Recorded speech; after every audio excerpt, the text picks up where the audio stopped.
बारिश की बूंद में, बातों में यादों में, नए एक सफर पे चलते हैं, ले तुमको कहीं। रोजाना ढूंढते यूं ही कोई धुन नहीं, चले हम तुम कहीं।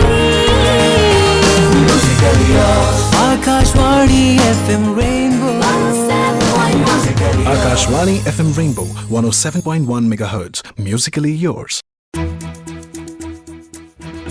नमस्कार, 107.1 मेगाहर्ट्ज पर आप सभी का तहे दिल से स्वागत है। नौसेना दिवस के उपलक्ष्य में श्रृंखला के आज के चरण में हम बात करेंगे ब्लू इकोनॉमी इस विषय पर। इसी विषय पर बात करने के लिए हमारे संग जुड़ रहे हैं कमांडर आनंद कुमार जी।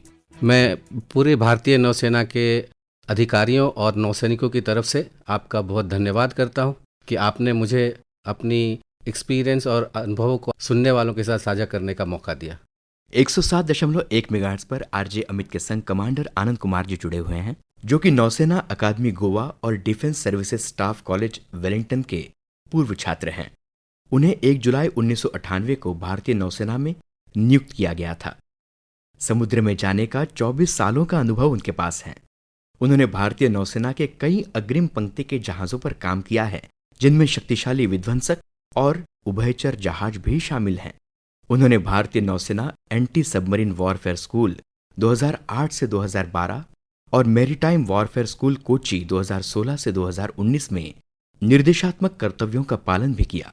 उन्होंने नेशनल मैरीटाइम फाउंडेशन नई दिल्ली में उप निदेशक के रूप में कार्य किया, जो भारत का सबसे अग्रणी और एकमात्र थिंक टैंक है, जो भारत के समुद्री डोमेन और उसके समग्र सुरक्षा हितों की देखभाल करता है। भारतीय नौसेना में अपनी सक्रिय सेवा के बाद वह वर्तमान में एक प्रोफेसर के रूप में भी नियुक्त हैं। और नौसेना दिवस मनाते वक्त एक शब्द जो है ना, ब्लू इकोनॉमी, इसके बारे में आम लोगों को ज़्यादा जानकारी शायद नहीं है। तो मैं आपसे दरख्वास्त कर रहा हूं कि ब्लू इकोनॉमी के बारे में कुछ जानकारी हमसे साझा कीजिए। जी हाँ, धन्यवाद। ब्लू इकोनॉमी की अवधारणा अभी शुरुआती चरण में है। इसका कोई व्यापक परिभाषा नहीं है जिसे दुनिया भर में स्वीकृति मिले। परंपरागत रूप से इसका उपयोग महासागरीय अर्थव्यवस्था, समुद्री अर्थव्यवस्था, हरित अर्थव्यवस्था आदि के पर्याय के रूप में किया जा रहा है। ब्लू इकोनॉमी दृष्टिकोण को करीब 22 जून 2012 को रियो डी जेनेरियो में आयोजित हुए Rio+20 संयुक्त राष्ट्र सतत विकास सम्मेलन के दौरान संबोधित किया गया था, जिसके दौरान ब्लू इकोनॉमी के विचार की कल्पना की गई थी। यह दृष्टिकोण मोटे मोटे तौर पर मानव जाति की साझी विरासत के रूप में महासागरों और सतत विकास की खोज पर आधारित है। यह खाद्य सुरक्षा, गरीबी उन्मूलन, रोजगार, स्वास्थ्य, सुरक्षा, समानता और राजनीतिक स्थिरता में योगदान करके वर्तमान और भविष्य की पीढ़ियों के लिए सामाजिक और आर्थिक लाभ प्रदान करता है। अच्छा, नीली अर्थव्यवस्था एक निम्न कार्बन, लो कार्बन, कुशल और स्वच्छ अर्थव्यवस्था है। नीली अर्थव्यवस्था में समुद्री परिवहन, मत्स्य पालन और टूरिज्म जैसे पारंपरिक समुद्री उद्योगों से लेकर aquaculture, deep sea bed mining, तटीय पर्यटन, जैविक प्रौद्योगिकी जैसे क्षेत्रों में नए अवसरों के साथ साथ उभरते हुए विविध घटक शामिल हैं। सरल शब्दों में ब्लू इकोनॉमी को अर्थव्यवस्था के विकास और मानव कल्याण के लिए समुद्री संसाधनों के रणनीतिक और टिकाऊ लंबे समय तक के उपयोग के रूप में परिभाषित किया जा सकता है। भारत में नीली अर्थव्यवस्था में शिपिंग, पर्यटन, मत्स्य पालन, ऑफशोर ऑयल एंड गैस की शोध की क्षेत्र शामिल है। ब्लू इकोनॉमी का भारत के लिए क्या महत्व है? जी, इसे मैं आपको एक एक बिंदु के साथ समझाना चाहूँगा। जी सर। पहला, जैसे परिवहन या ट्रांसपोर्ट है, तो हमारे देश की 12,000 किलोमीटर से अधिक लंबी तट रेखा है। हमारे पास 9 तटीय राज्य हैं, 12 प्रमुख और 200 से भी ज़्यादा छोटे बंदरगाह हैं। हर साल करीब करीब 1,400 मिलियन टन से अधिक का सामान हम संभालते हैं। इसके अलावा भारत के पास 2 मिलियन वर्ग स्क्वायर किलोमीटर की एक्सक्लूसिव इकोनॉमिक जोन है। अच्छा। हमारी तटीय अर्थव्यवस्था करीब करीब 4 मिलियन से अधिक है। और इसके अलावा तटीय अर्थव्यवस्था में हमारे पास करीब करीब 4 लाख से अधिक मछुआरों की देखभाल करनी पड़ती है। भारत में नीली अर्थव्यवस्था के माध्यम से करीब करीब 95% व्यापार का आदान प्रदान होता है। अच्छा। जो कि करीब करीब 4% घरेलू सकल उत्पाद में कंट्रीब्यूट करता है। वाह। इसके अलावा शिपिंग उद्योग का भी विकास हमारा एक आमूल उपयोग है। ऑफशोर एनर्जी डेवलपमेंट, जो समुद्र के अंदर जाकर विंड एनर्जी है उसको हम तैयार करते हैं। एक्वाकल्चर, जो मछलियों का खेती आप समझ लीजिए मछलियों की, वो है। समुद्रिक जैविक प्रौद्योगिकी है, जहाँ पे कि हम समुद्र में मिलने वाले मछलियों के ऊपर भी रिसर्च करते हैं। उसके बाद में संयुक्त राष्ट्र के साथ में हमारा जो उनका सस्टेनेबल डेवलपमेंट गोल 14 है, उसमें भी हमारा योगदान रहता है। और इस तरह एक पूरी की पूरी सामुद्रिक अर्थव्यवस्था को होलसम ढंग से देखने की तरफ हमारा ध्यान है। ये सभी जानकारी आप बांट रहे हैं, मैं तो यहाँ स्टूडियो में बैठे बैठे समुद्री सफ़र पर चला गया और ये सब कुछ बातें आप बता रहे थे। तब मुझे ये बात भी ज़रूर साझा करनी है कि हमारा FM रेनबो ऐसे कई ज़बरदस्त प्रोग्रामों के संग कुछ गानों के लिए भी पहचाना जाता है। तो हम चाहते हैं कि इसी बहाने हम आपका कोई पसंदीदा गाना हमारे प्रोग्राम में हमारे श्रोताओं को सुनाएं। जी हाँ, मैं फिल्म केसरी का गाना सुनना चाहूँगा, तेरी मिट्टी।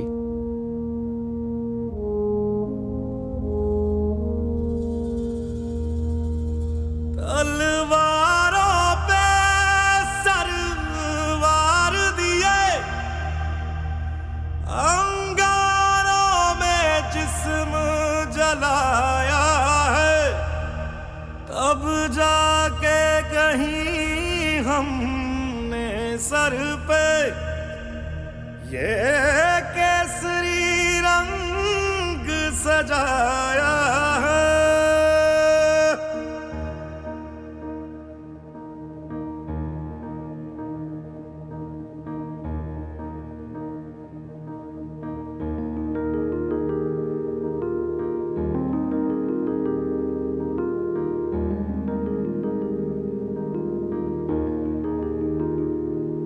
है मेरी ज़मीं अफसोस नहीं, जो तेरे लिए 100 दर्द सहे, महफूज रहे तेरी आन सदा, चाहे जान मेरी ये रहे ना रहे। हाँ मेरी ज़मीं महबूब मेरी, मेरी नस नस में तेरा इश्क बहे, फीका ना पड़े कभी रंग तेरा, जिस्मों से निकल के खून कहे।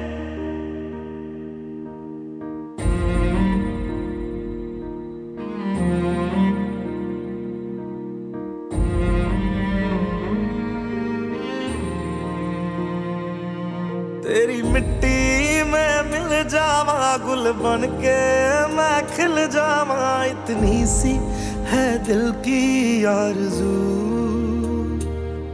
तेरी नदियों में बह जावा, तेरे खेतों में लहरावा, इतनी सी है दिल की आरज़ू।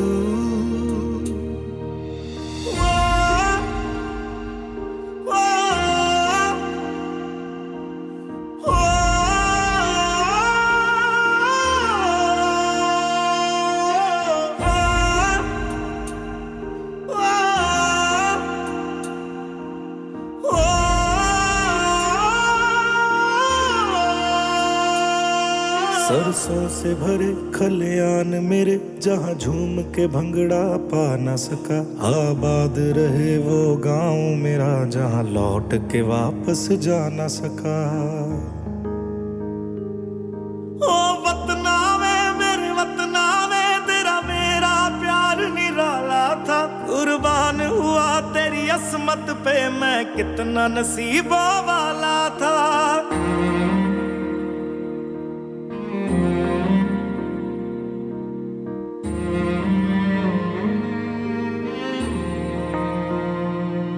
तेरी मिट्टी में मिल जावा, गुल बन के मैं खिल जावा, इतनी सी है दिल की आरज़ू। तेरी नदियों में बह जावा, तेरे खेतों में लहरावा, इतनी सी है दिल की आरज़ू।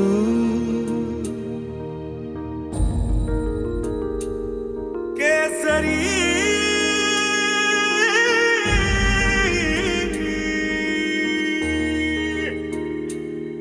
ओ हीर मेरी तू हंसती रहे, तेरी आंख घड़ी भर नम ना हो, मैं मरता था जिस मुखड़े पे, कभी उसका उजाला कम ना हो। ओ माई मेरी क्या फिक्र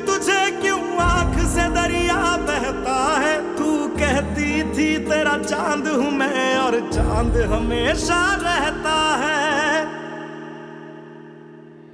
तेरी मिट्टी में मिल जावा, गुल बन के मैं खिल जावा, इतनी सी है दिल की आरज़ू।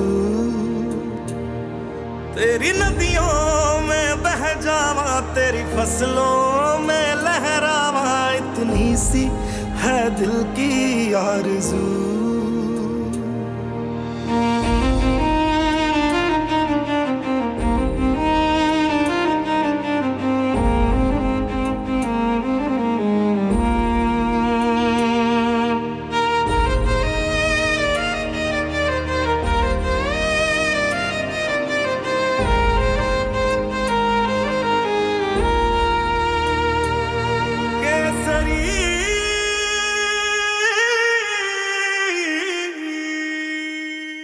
श्रोताओं, आकाशवाणी के 107.1 मेगाहर्ट्ज एफएम रेनबो पर नौसेना दिवस के उपलक्ष्य में हम बात कर रहे हैं कमांडर आनंद कुमार जी से, जिन्होंने आज तक कई सारी डिग्रियां हासिल की हैं, जैसे कि पानी के नीचे ध्वनिकी और हथियार प्रणाली उन्होंने सीखी हैं, रक्षा और सामरिक अध्ययन भी उन्होंने पाया है।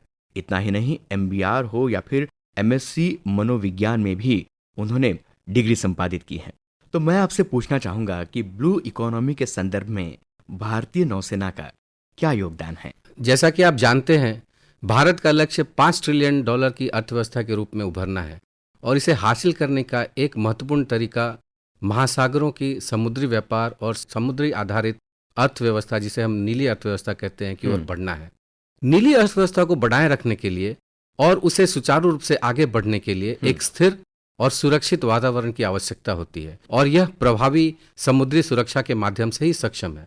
तो फिर ऐसा हुआ कि नीली अर्थव्यवस्था और सामुद्रिक सुरक्षा आपस में बहुत ही गहराई से जुड़े हैं और एक दूसरे पर परस्पर निर्भर हैं। भारतीय नौसेना की भूमिका एक सुरक्षित, संरक्षित और स्थिर सामुद्रिक वातावरण सुरक्षित करना है। आपसे ये सभी जानकारी पाते हुए बड़ा अच्छा लग रहा है। उम्मीद करते हैं कि हमारे सभी श्रोता भी बहुत ज्ञान प्राप्त कर रहे होंगे। हम आपसे पूछना चाहते हैं कि भारतीय नौसेना सुरक्षित, संरक्षित और स्थिर समुद्री वातावरण कैसे सुनिश्चित करती होगी? बहुत अच्छा सवाल है। भारतीय नौसेना के पास सुरक्षा, उसकी निगरानी को सुरक्षित करने के लिए और साथ साथ समुद्र में अच्छी व्यवस्था लागू करने के लिए संसाधन, संपत्ति और ताकत भरपूर है। वाह! भारतीय नौसेना के जहाजों, पनडुब्बियों और विमानों की संख्या और विविधता, परिचालन तत्परता के मामले में यह दुनिया की चौथी सबसे शक्तिशाली नौसेना है। क्या बात! हमारे नौसैनिक, पुरुष, महिला अधिकारी सभी बहुत अच्छी तरह प्रशिक्षित, अनुशासित और जोशीले हैं। इसके अलावा भारतीय नौसेना समुद्री स्थानों, संसाधनों के संरक्षण, सुरक्षा और संरक्षण के लिए संयुक्त राष्ट्र द्वारा सस्टेनेबल डेवलपमेंट के विकासों में भी उद्यान देती है। भारतीय नौसेना का लक्ष्य है एक सक्षम टेक्नोलॉजिकल प्लेटफॉर्म बनना जो ब्लू इकोनॉमी को समर्थन देता है और इसके प्रयास में भारतीय नौसेना का लक्ष्य राष्ट्र और ब्लू इकोनॉमी के प्रयासों में अपनी पूरी योगदान देना है। हमारे सभी श्रोताओं से हम कहना चाहेंगे कि कमांडर आनंद जी ने गुजरात नेशनल लॉ यूनिवर्सिटी से इंटरनेशनल मैरीटाइम लॉ में डिप्लोमा भी किया है।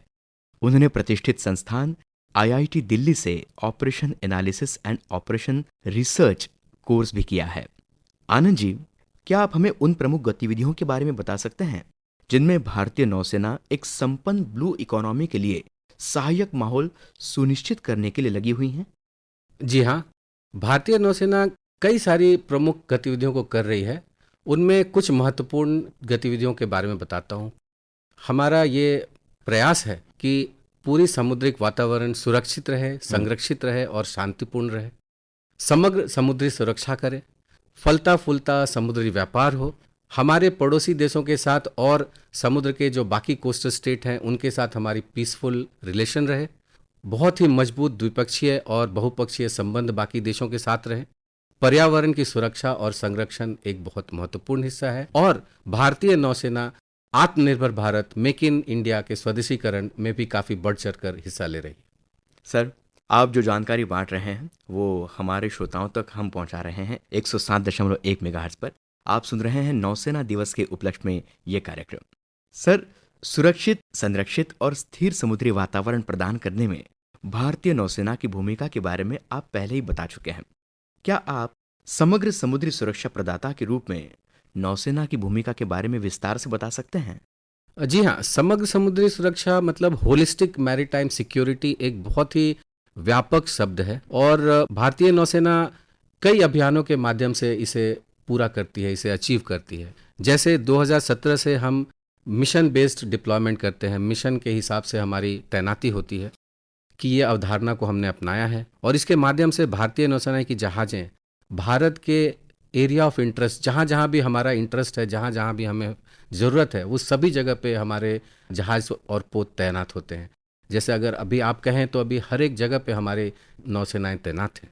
ये भारतीय राष्ट्रहित के लिए विदेशी सहयोग के पहल में मदद करते हैं और हमारे जहाज़ बिना किसी देरी के किसी भी उभरती स्थिति में, चाहे वो नेचुरल डिजास्टर हो या एंटी पायरेसी हो, वहाँ पे हम तुरंत पहुँच जाते हैं। इसके अलावा नेचुरल डिजास्टर और मानवीय सहायता के लिए जो आपदाएं होती हैं उसमें नौसेना का बहुत ही अहम भूमिका होता है। जिन कोस्टल स्टेट के ऊपर ऐसा कुछ मुश्किल होता है उनकी हम आर्थिक सहायता प्रदान करते हैं, उनको मानवीय सहायता, भोजन, कपड़े, ये सभी कुछ देते हैं और ये हम बहुत ही त्वरित रूप से करते हैं। चाहे वो श्रीलंका हो या पड़ोसी देशों में सुनामी जो 2004 की बात है, आपको याद होगी, उस समय हमने मुहैया कराया, या कोई चक्रवातीय या पर्यावरणिक आपदाएं आती हैं, वहाँ भी हम तुरंत पहुँच जाते हैं।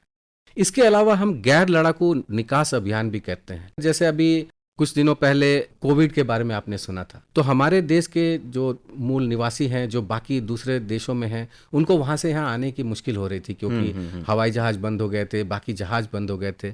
तो उस समय भारतीय नौसेना, भारतीय वायुसेना, हमने मिलकर वहाँ से लोगों को वापस अपने देश में लेकर आए। बहुत खूब काम किया सर। उसके अलावा एक ऑपरेशन कावेरी 2023 में हुआ था, जहाँ सूडान में जब संघर्ष चालू हुआ, उनके अपनी लड़ाई हो रही थी, तो वहाँ के लोगों को हम वापस बाहर निकाल कर लाए।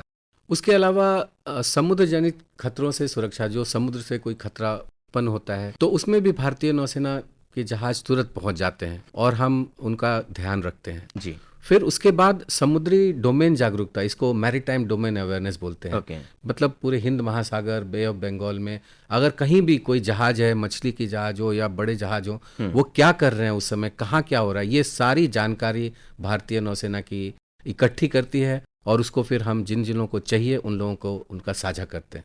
मैं चाहूँगा इस मोड़ पर आपकी ओर से आपकी एक और पसंद हमारे श्रोताओं को हम सुनाएं। जी हाँ, एक गीत मुझे याद आ रहा है दिलवाले फिल्म का, मेरा मुल्क मेरा देश। क्या बात है, आइए सुनाते हैं।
मेरा मुल्क मेरा देश मेरा ये वतन, शांति का उन्नति का प्यार का चमन।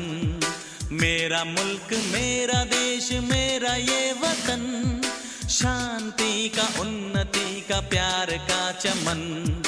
इसके वास्ते निसार है मेरा तन मेरा मन। ऐ वतन ऐ वतन ऐ वतन, जाने मन जाने मन जाने मन। ऐ वतन ऐ वतन ऐ वतन, जाने मन जाने मन जाने मन। मेरा मुल्क मेरा देश मेरा ये वतन, शांति का उन्नति का प्यार का चमन।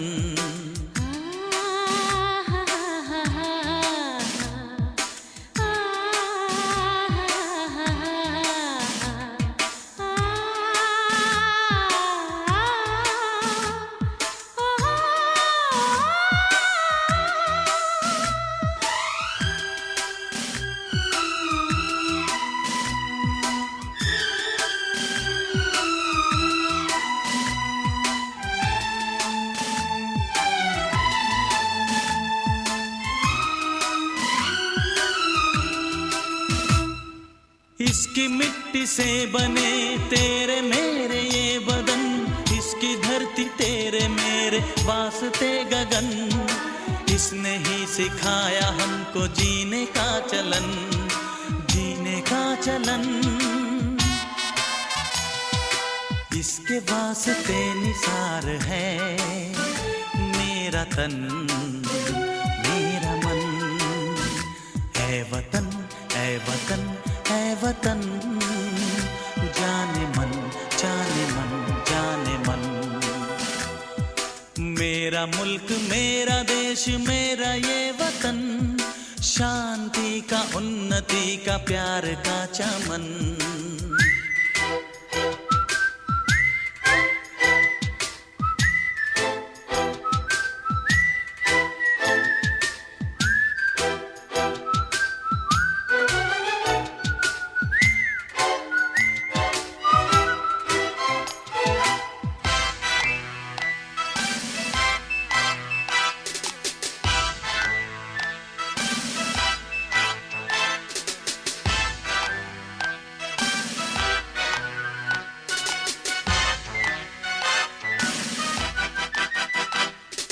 अपने इस चमन को स्वर्ग हम बनाएंगे, कोना कोना अपने देश का सजाएंगे, जश्न होगा जिंदगी का, होंगे सब मगन होंगे सब मगन।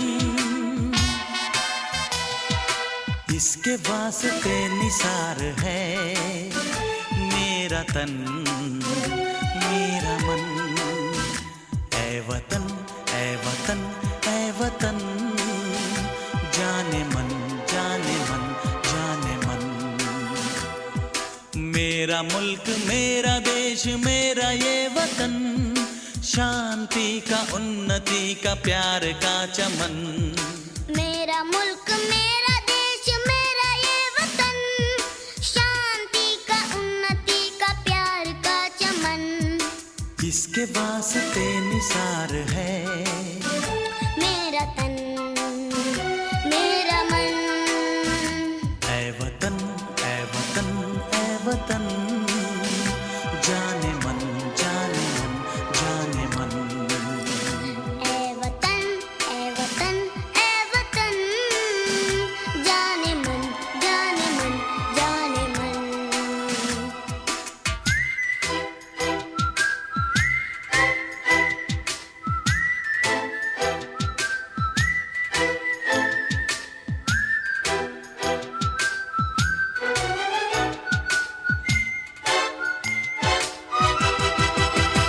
तो सर, हम जान रहे थे ब्लू इकोनॉमी के बारे में, मगर क्या आप हमारे श्रोताओं को महासागरों के पार महत्वपूर्ण समुद्र व्यापार की सुरक्षा में नौसेना की भूमिका के बारे में बता सकते हैं?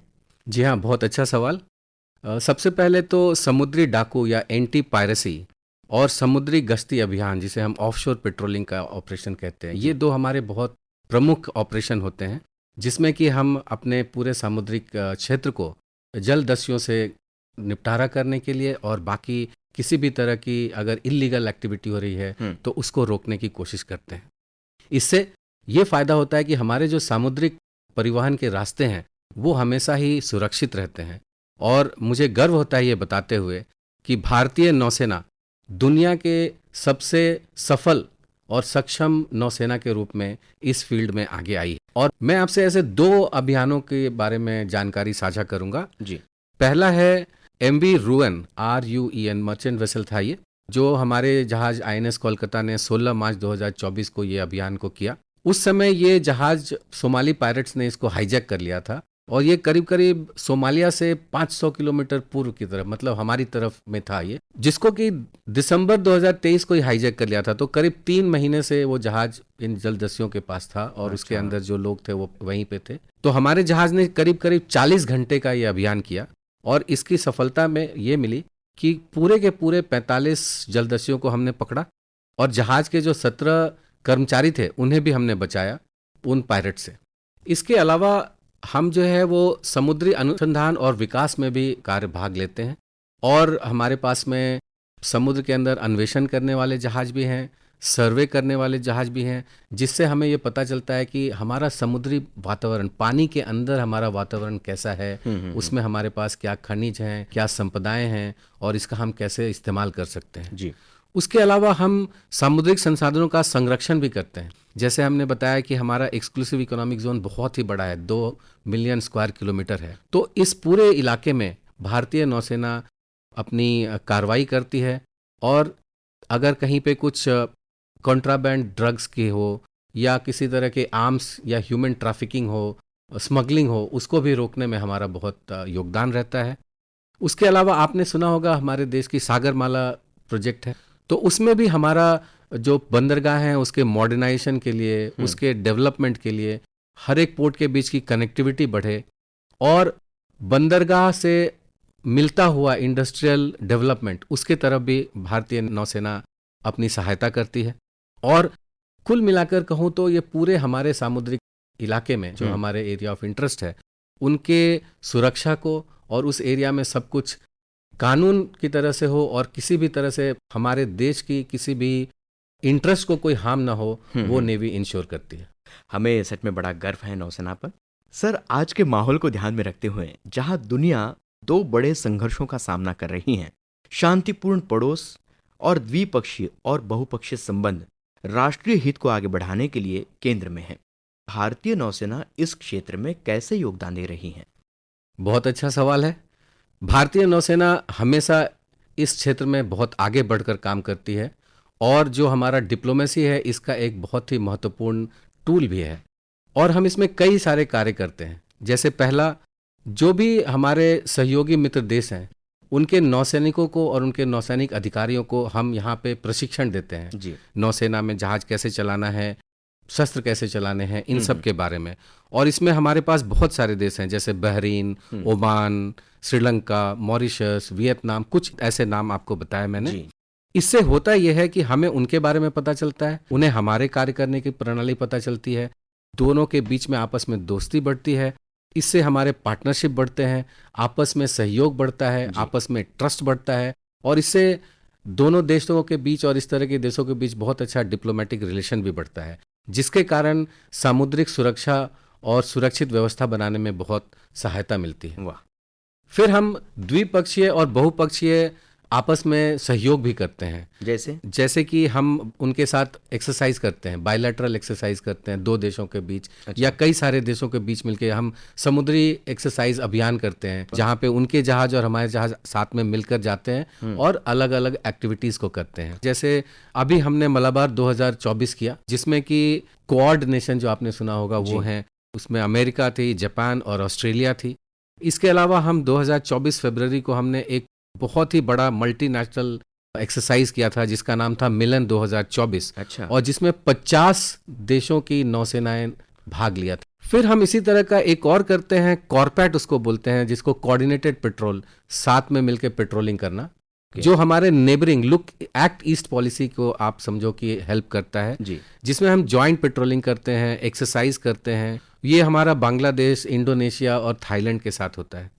इसके अलावा हम जो अपने हिंद महासागर के तटीय राष्ट्र हैं उनकी नौसैनिक ताकत को बढ़ाने में और इंफ्रास्ट्रक्चर को बढ़ाने में भी हम हेल्प करते हैं। जैसे हमने सेशल्स के साथ में एक मेमोरेंडम ऑफ अंडरस्टैंडिंग साइन किया है और वहाँ का हम हाइड्रोग्राफिक सर्वे कर रहे हैं। उनकी एजम्पशन आइलैंड है उसको हम बढ़ा रहे हैं। मॉरिशस के साथ हमारा इसी तरह हाइड्रोग्राफिक सर्वे है। तो इस तरह की चीज़ें करते हैं। इसके अलावा हम अलग अलग बंदरगाहों का विजिट भी करते हैं जिसको हम पोर्ट विजिट बोलते हैं। और इसमें हम हर एक अलग अलग देशों में जाते हैं, अपनी जहाज को लेकर जाते हैं, हमारी सभ्यता और संस्कृति वहाँ तक जाती है, हमारे जहाज को वो देखते हैं, उससे हमारी जो टेक्नोलॉजिकल कैपेबिलिटी है वो भी उनको पता चलती है। सर, ये काम करते वक्त कौन सी ऐसी फिल्म है जो आपको और प्रेरित करती है और उस फिल्म का कौन सा गाना आप सुनना चाहेंगे? मुझे अभी याद आ रहा है फना का एक गीत, वो देश रंगीला जी।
आप सुन रहे हैं 107.1 मेगाहर्ट्ज पर नौसेना दिवस के उपलक्ष्य में ये श्रृंखला, और इसी श्रृंखला का आज का चरण विषय है ब्लू इकोनॉमी। हमारे संग जुड़े हैं कमांडर आनंद कुमार जी। सर, मुझे पता चला कि भारतीय नौसेना भी पर्यावरण संरक्षण और प्रदूषण नियंत्रण में योगदान दे रही है, हमें उसके बारे में भी कुछ बताएं। जी हाँ, पर्यावरण संरक्षण और सस्टेनेबल लिविंग के लिए हमारी भारतीय नौसेना इस क्षेत्र में भी बहुत ही एक्टिव होकर काम कर रही है जी। तो उस क्षेत्र में हमने सबसे पहले तो मार्पोल के नियमों को कार्यान्वित किया है। तो ये जो समुद्री पर्यावरण है उसकी जो पॉल्यूशन होती है, जो तेल वगैरह पानी में जाते हैं, उसके लिए एक इंटरनेशनल नियम है। अच्छा। कि आप किस तरह के खनिज तेल का इस्तेमाल करेंगे, आपकी कितनी एग्जॉस्ट होगी एंड बाकी चीजें। तो उसको हमने भी बिना किसी दबाव के स्वयं हमने उसको अपनाया है और उसको हम अपने जहाज में भी इम्प्लीमेंट कर रहे हैं। जैसे हमारे जहाज में सीवेज ट्रीटमेंट प्लांट है, ऑयल वाटर सेपरेटर लगाया है। इससे जो सामुद्रिक वातावरण का संरक्षण है उसको बहुत ही हेल्प मिलता है। उसके अलावा हम बंदरगाहों की सफाई का अभियान समय समय पर लेते रहते हैं, जहाँ पे हमारे नौसैनिक और अधिकारी जाते हैं और उनकी पूरी सफाई अभियान देखते हैं। फिर हमने हरित तकनीकी दैट ग्रीन टेक को भी हम इस्तेमाल कर रहे हैं और उस पर भी भारतीय नौसेना काफी फोकस्ड है और हम रिसर्च कर रहे हैं ताकि हम जहाज में पर्यावरण को जिससे कम क्षति पहुंचे वैसे टेक्नोलॉजी का इस्तेमाल कर सके। इसके अलावा जो सस्टेनेबल इनिशिएटिव है वो भी भारतीय नौसेना ने लिया है। इंडियन नेवी ने एनवायरनमेंट कंजर्वेशन रोड मैप बनाया है। अच्छा। जिसके अंदर हम ये देखते हैं कि हम कैसे पर्यावरण का संरक्षण कर सकें, इसके लिए हमने अपना नियम बनाया है। फिर हम नवीकरण ऊर्जा और ऊर्जा संरक्षण में भी पहल कर रहे हैं। जैसे भारतीय नौसेना ने 2 मेगावाट का सोलर प्लांट करंजा में इनॉग्रेट किया है। अच्छा। उसके अलावा हम एक 24 मेगावाट का रूफ टॉप और लैंड बेस्ड सोलर प्लांट भी बनाने जा रहे हैं।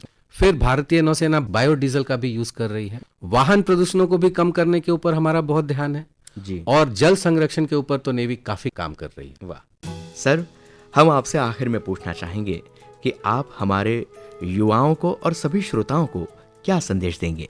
मैं ये कहना चाहता हूँ कि सबसे पहले तो भारतीय नौसेना देश के ब्लू इकोनॉमी के प्रयास में सबसे आगे बढ़ चढ़कर कदम से कदम मिलाकर आगे बढ़ रही है जी। हम मेक इन इंडिया में भी बहुत अग्रसर हो रहे हैं और मैं देशवासियों और आपको ये बताना चाहूँगा कि भारतीय नौसेना एक बहुत ही सशक्त, well trained and well motivated force है। We are doing our job और it's a way of life and a very exciting job. So मैं तो चाहूँगा कि बहुत सारे युवक युवतियाँ भारतीय नौसेना को में भर्ती हों और भारत के विकास में अपना बारिश की बूंद में, बातों में, यादों में नए एक सफर पे चलते हैं, ले तुमको कहीं रोजाना ढूंढते यूं ही कोई धुन नहीं, चले हम तुम कहीं। Akashvani FM rainbow, Akashvani FM Rainbow 107.1 MHz. Musically yours.